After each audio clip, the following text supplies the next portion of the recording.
ছোট এক শহরের ছোট এক বাড়ি। সেই বাড়ির উত্তর দিকের দেয়ালের ফোকরে থাকতো একজোড়া চড়ুই পাখি।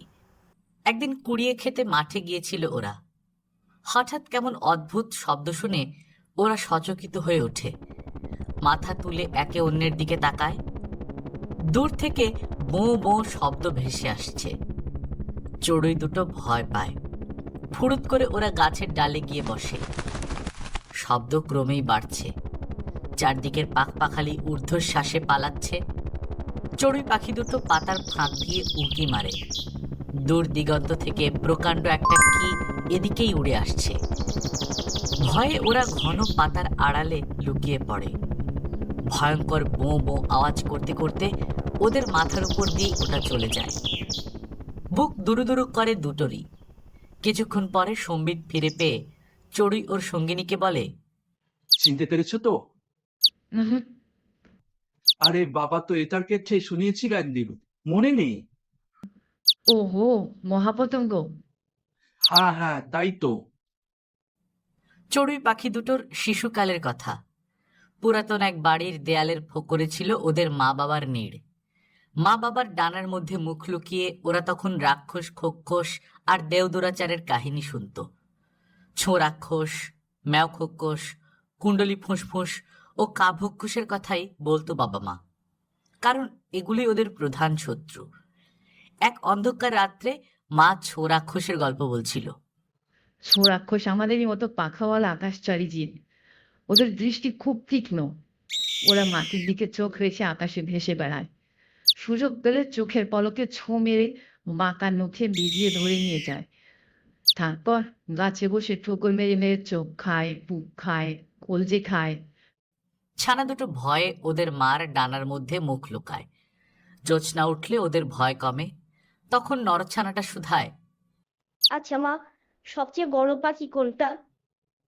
তোর বাপকে জিজ্ঞেস কর, উনি দেখেছেন। বলো না গো, সে বড় পাখির গল্পটা। হ্যাঁ বলছি, অনেক আগে। আমরা তখন ছিলাম অনাবৃষ্টির দেশে। তোদের মা ডিমে তাড়িয়ে ছিলেন, আমি গিয়েছিলাম খড়িয়ে খেতে। হঠাৎ শুনি বিকট শব্দ। চেয়ে দেখি অতি প্রকাণ্ড এক পাখি ভো ভো আওয়াজ তুলে উড়ে যাচ্ছে। উড়ে যাচ্ছে অনেক দূর দিয়ে, আকাশ যেখানে গাছের মাথায় ঠেকেছে সেখান দিয়ে। এত বড় পাখি আর কখনো দেখিনি। এটাকে ছো রাক্ষসের মতো ছো মারে? মাদি ছানাটা রীতিমতো কৌতূহলী হয়ে ওঠে। তা তো দেখিনি মা, ওই একদিন দেখেছি ওটা। ওটা দেখতে কেমন বাবা? নরছানাটা জিজ্ঞেস করে। ওটা দেখতে ওটা দেখতে অনেকটা হরিণের মতো।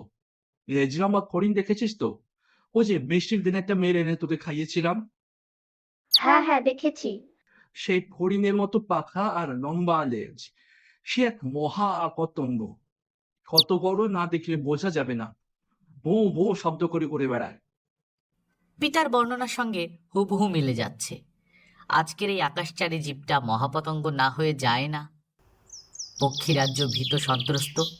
এরকম পাখি এর আগে কখনো দেখেনি কেউ। গাছে গাছে পাখিদের জরুরি সভা বসে। এক পাখি বলে, ভয়ের কোনো কারণ নেই।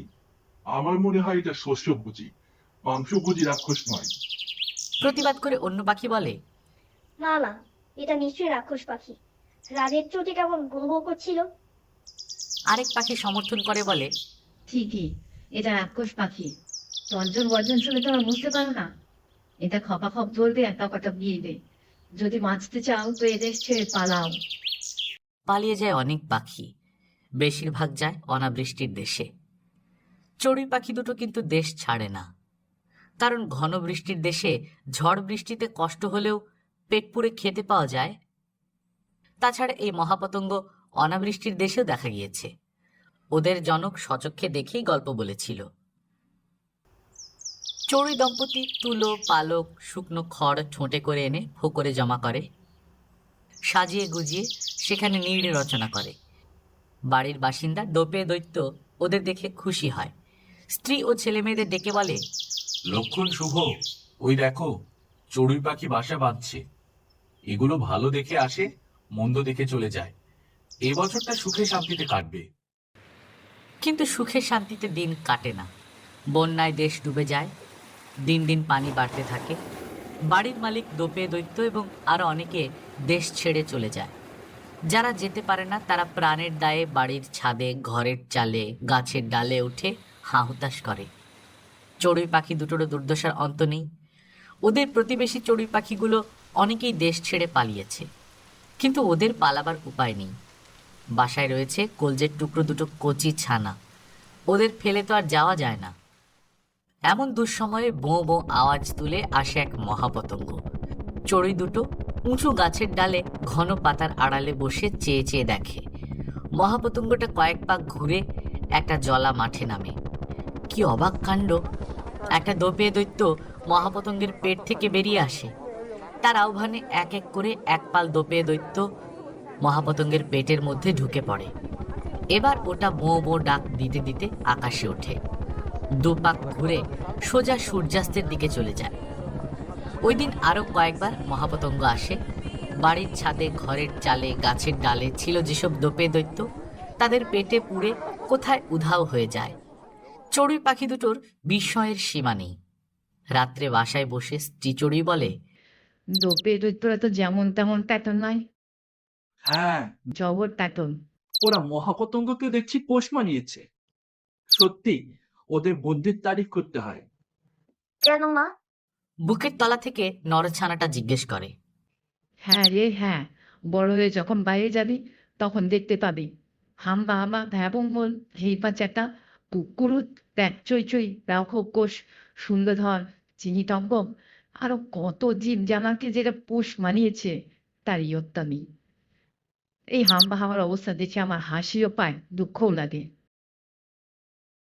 বেচারাকে নানান কাজে খাটিয়ে তো মারি, উপরোত্তর পেটের নিচের ঝুলে পড়া চামড়া টেনে টিপে সাদা রস বের করে দোপে দৈত্যরা নিজেদের গলা ভেজায়। আবার দেখো এলাকায় সুন্দরধর, চিনি টম্বক, ওদের পিছে চড়ে কেমন মহেশ্বরী ঘুরে বেড়ায়। এতেও স্বাদ মেটেনি। এবার মহাপতনদের পেটের মধ্যে জায়গা করেছি। দল বেঁধে ওর পেটের মধ্যে বসে এখন মহানন্দের আকাশে পাড়ি জমাতে শুরু করেছি। এবার দোপে দৈত্যরা কিন্তু ভারী বিপদে পড়েছিল। মহাপতঙ্গকে পোষ মানিয়েছিল, তাই রক্ষা। কিছুদিন পর পানি শুকিয়ে যায়। দেশ ছেড়ে চলে গিয়েছিল যেসব দোপে দৈত্য, তারা দেশে ফিরে আসে। কিন্তু দেশে খাবার নেই। ক্ষেতের ফসল ভেসে গেছে বন্যায়। চারদিকে হাহাকার। চড়ুই পাখি দুটোরও দুর্দশার অন্ত নেই। বন্যার সময় দোপে দৈত্যরা বাড়ির ছাদে যেসব খাদ্যশস্য ফেলে দিয়েছিল, তাই কাড়াকাড়ি করে খেয়ে এতদিন চলেছে। কিন্তু এখন দুটো ঘাসের দানাও কুড়িয়ে পাওয়া যায় না। এই দুর্দিন আবার পেটে দুরন্ত ক্ষুধা নিয়ে নতুন দুটো ঠোঁটের আবির্ভাব হয়েছে। ক্ষুধার জ্বালায় সেগুলো খালি ট্যাও ট্যাও করে। বাসায় ঢুকবার সাথে সাথে ঠোঁট ফাঁক করে এগিয়ে আসে, আ আ আ, দে দে দে। চড়ুই পাখি দুটো মাঠে মাঠে খাবার সন্ধানে ঘুরে বেড়ায়। এমন দিনে আবার শব্দ শোনা যায়, মো মো। মহাপতঙ্গ এসে মাঠে নামে। দোপে দৈত্যরা তার পেট থেকে বস্তা বস্তা কি সব নামিয়ে নেয়। এটা উড়ে চলে গেলে আরেকটা মহাপতঙ্গ আসে, তারপর আরেকটা, আরো কয়েকটা। সবগুলোই বস্তা বস্তা কি সব দিয়ে চলে যায়। চড়ুই দুটোর কৌতূহল জাগে। ফুরুত ফুরুত লাফ দিয়ে ওরা এগিয়ে যায়। কাছাকাছি গিয়ে দেখে ওদের স্বজাতি কয়েকটা গিয়ে হাজির হয়েছে ওখানে। খুঁটে খুঁটে কে যেন খাচ্ছে। ফুরুত করে উড়ে ওরাও জুটে যায়। কি আশ্চর্য! খাবার দিয়ে গেছে মহাপতঙ্গ, ক্ষুধার খাবার। আনন্দ, কি আনন্দ! বস্তা থেকে ঝরে পড়েছে কত খাবার। দুটো তো ঠেসে পেট পুড়ে খায়। বাসায় ফিরে বাচ্চা দুটোকে খাওয়ায়। আহ, কি শান্তি! অনেকদিন পরে চড়ুই দম্পতি আজ খোশ মেজাজে গল্প করে। গল্প ঠিক নয়, দোপে দৈত্যের গুণকীর্তন। পুরুষ চড়ুই বলে, দোপে দৈত্য সমস্ত দুঃখ শান্তি দূর করতে পারে। ওরা ইচ্ছে করলে আরো সুন্দর করতে পারে পৃথিবীকে। হ্যাঁ তা পারে, ওরা যদি করে পণ, করে দুঃখ বিমোচন। স্ত্রী চড়ুইটা কৃতজ্ঞতায় গানই জুড়ে দেয়। ওর সঙ্গীও যোগ দেয় সে গানে। ছানা দুটো মুগ্ধ হয়ে শোনে। মহাপতঙ্গ যে খাদ্যশস্য দিয়ে যায় সেগুলো দোপে দৈত্যদের ঘরে ঘরে আসে। দেয়ালের ফোকরে আবার চড়ুই দম্পতির সুখের ঘরকন্যা চলে। স্ত্রী চড়ুই জোড়া জোড়া ডিম পাড়ে, দুটিতে পালা করে তা দেয়। জোড়া জোড়া বাচ্চা ফোটে। সারাদিন ধরে শস্যকণা কীটপতঙ্গ কুড়িয়ে এনে বাচ্চাদের ঠোঁটে ঠোঁট ঢুকিয়ে খাওয়ায়। ওরা বড় হয়ে ওঠে। ওদের কাছে ছোঁ রাক্ষস, ম্যাওখক্ষস, কুণ্ডল ফুসফুস ও কাভক্ষসের কেচ্ছা বলে। এসব রাক্ষস খক্ষস দেওদুরাচারের কেচ্ছা শুনে বাচ্চাগুলো মুষড়ে পড়ে। তখন ওরা সুন্দর পৃথিবীর গল্প শুরু করে দেয়। রং রূপ রসের বৈচিত্র্যের অপরূপ এই পৃথিবী, পানি আর বাতাসের প্রাচুর্যে প্রাণবন্ত এই পৃথিবী, ফুল ফল শস্যের সম্ভারে সমৃদ্ধ পৃথিবী। দুঃখের তুলনায় অনেক সুখ এখানে। গল্পে গল্পে দোপে দৈত্যের প্রসঙ্গে এসে যায়। এদের বুদ্ধি কৌশল ও গুণ হেকমতের অনেক গল্প চলে। তারপর আসে মহাপতঙ্গের গল্প। বন্যা ও দুর্ভিক্ষের সময় কত মহান কাজ করেছে এগুলো, সেই গল্প। এভাবে দিন যায়, মাস পেরোয়, বছর ঘোরে। একদিন ভোরবেলা উড়ু উড়ু বাচ্চা দুটোকে খেলার ছলে আত্মরক্ষার নানা কৌশল শিখিয়ে দিচ্ছিল পাখি দুটো। হঠাৎ চিচড়ি বলে ওঠে, ওই যে শব্দ, মহাপতঙ্গ আসছে। হ্যাঁ, তাই তো, মহাপতঙ্গই আসছে। এবার আবার কি নিয়ে এলো? নিশ্চয়ই ভালো খাবার টাবার নিয়ে এসেছে। চলো না দেখে আসি। আমরা যাবো মা। না রে, তোরা এখনো ভালো করে উঠতে পারিস নে, আমরা গিয়ে দেখে আসি। আমাদের ভয় করবে যে। ভয়? দিনে দুপুরে আবার কিসের ভয়? না খোকো যদি আসে। তোর বোকা, না কক্ষ সে দেয়াল বেয়ে উঠতেই পারবে না। কুণ্ডলী ফুসফুস। কুণ্ডলী খোসখোসও এই খাড়া দেয়াল বেয়ে উঠতে পারবে না। তোরা বড় হয়ে এরকম জায়গা বেছে নিয়ে বাসা করবি। এইরকম জায়গায় যদি কেউ আসে তো কাভক্ষুষ আসতে পারে। কাকক্ষুস। বাচ্চা দুটো ভয়ে শিউরে ওঠে। ওদের মা বুঝতে পেরে বলে, থাকো, আমি ওদের কাছেই থাকি, তুমি গিয়ে দেখে এসো। আচ্ছা, তুমি থাকো ওদের নিয়ে, আমি গিয়ে দেখে আসি। মহাপতঙ্গ খাবার নিয়ে রে, তোমাদের জন্য পোটলা ভরে নিয়ে আসবো। পুরুষ চড়ুই ঢেউয়ের তালে নাচতে নাচতে উড়ে যায়। মহাপতঙ্গ ঠিকই, আর এসেছে একটা নয়, এক জোড়া নয়, 5 জোড়া। চড়ুই খুব খুশি হয়। অনেক খাবার নিয়ে এসেছে নিশ্চয়ই। ছোঁ করে একটা মহাপতঙ্গ নেমে যায় অনেক নিচে। হে কি, ছো মারবে নাকি? না, ওই তো ওপর দিকে উঠছে আবার। কিন্তু তার পেট থেকে করছে কি ও? চড়ুই ভাবে, নিশ্চয়ই দিন। বারে, বড় পাখির বড় রং, আন্ডা পাড়ার দেখো ঢং। প্রচন্ড শব্দে মূর্ছা যায় চড়ুই পাখি।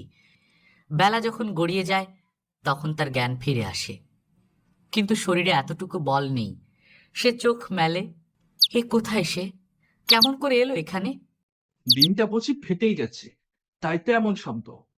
বড় পাখির বড় ডিম, এরকম শব্দ তো হবেই। কিন্তু এভাবে ডিম পেড়ে লাভটা হলো কি? মাটিতে পড়ে ফেটেই তো গেল। তা দিয়ে বাচ্চা ফোটাতে পারবে না তো আমাদের মতো। বাচ্চা ফোটানোর কথা ভাবতে গিয়ে নিজের বাচ্চা দুটোর কথা মনে পড়ে যায় তার। চড়ুই কোনো রকমে গা ঝাড়া দিয়ে ওঠে, হুড়ুত করে উড়াল দেয়। হঠাৎ নিচে চোখ পড়ে চড়ুই পাখির। পথ ভুল হল নাকি? চড়ুই চমকে ওঠে। কোন পথে এলো সে? এরকম দেখাচ্ছে কেন? না, পথ ভুল হবার তো কথা নয়। চড়ুই উড়ে যায় 2 দিকে নিশানা ঠিক রেখে, কিন্তু সব নিশানা পাওয়া যাচ্ছে না। যাকে আর একটু গেলেই কাউননের বাড়িটা। কিন্তু কোথায় সে কাউননের বাড়ি? চড়ুই পাখির বুকের ভেতর ছ্যাঁত করে ওঠে। লন্ড ভণ্ড সব। সে চিৎকার করে ওঠে, স্ত্রীর নাম ধরে ডাকে, বাচ্চা দুটোর নাম ধরে ডাকে, কিন্তু সেই ডাক ফিরে আসে প্রতিধ্বনি হয়ে। ইটের ফাঁকে ফাঁকে খুঁজে চড়ুই, কিন্তু কোনো চিহ্ন নেই তার স্ত্রী আর বাচ্চা দুটোর। ব্যথায় ছটফট করে চড়ুই। বিলাপ করতে করতে সঙ্গিনী ও ছানা দুটোর কত কথাই না বিনিয়ে বিনিয়ে বলে যায়। নিঃসঙ্গ এক চড়ুই পাখিকে প্রায় দেখা যায় জানালার ধারে, রেলিংয়ের উপর। ঘৃণার স্বরে সে ডেকে যায়, ছি ছি ছি, ছি ছি ছি। এ ছিছি কিসের জন্যে? এ ধিক্কার কাদের জন্যে? এ নিশ্চয় তাদের জন্যে যারা ডিম্ববতী মহাপতঙ্গিনীর পেটে চড়ে উড়ে বেড়ায় আর অশান্তি ডেকে আনে।